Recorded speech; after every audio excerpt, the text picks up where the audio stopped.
आमच्या प्रिय बंधू बहिणींना येशू ख्रिस्ताच्या नावाने आमचं अभिनंदन, नमस्कार. सर्वेसर्वा संघे सकाळ. आज सकाळ पुन्हा तुम्हाला भेटतो. खूप आनंदाची गोष्ट आहे. मी उभा आहे, याला म्हणतात विंग्स ऑफ मेक्सिको, मेक्सिकोच्या पंखे. बायबलमध्ये वचन तुम्हाला वाचतो, तो तुझ्यावर पाकर घालील, त्याच्या पंखाखाली तुला आश्रय मिळेल, त्याचे सत्य तुला ढाल व कवच आहे. स्तोत्रसंहिता 89 त्याच्या 4 वचनामध्ये हे मनुष्याने बनवलेले एक पंखे आहेत. याला पाहण्यासाठी संपूर्ण जगामधून लोक येतात. पण परमेश्वरचे पंखे कसं आहे, तुझे आश्रय आहे. आज आम्हाला जगामध्ये कोणाचा आश्रय नाही आहे, कुठेही आश्रय नाही आहे, पण आम्हाला एक आश्रय परमेश्वर आहे. तुम्ही यशाया 31:5 पाहत आहे.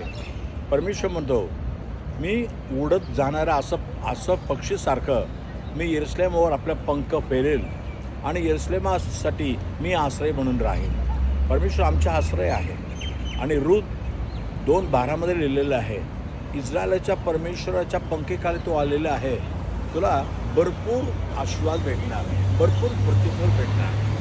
आज देवाबा तुम्हाला पण बोलत आहे, यरूशलेमा यरूशलेमा, किती वेळ तुम्हाला हाक मारत आहे, माझ्याजवळ ये, पंखेखाली ये. पण तुला यायला मन नाही का? आज येशूच्या पंखेखाली या.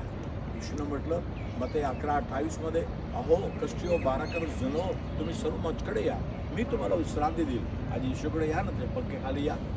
मी तुमच्यासाठी प्रार्थना करतो.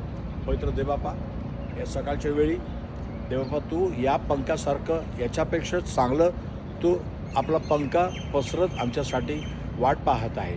आज जे कोणी तुझ्या शरणामध्ये येतात त्यांचा आश्रय बन, त्यांना आशीर्वाद दे. आज जीवनामध्ये त्यांना आणखी पुढं चालण्यासाठी तू मदत कर.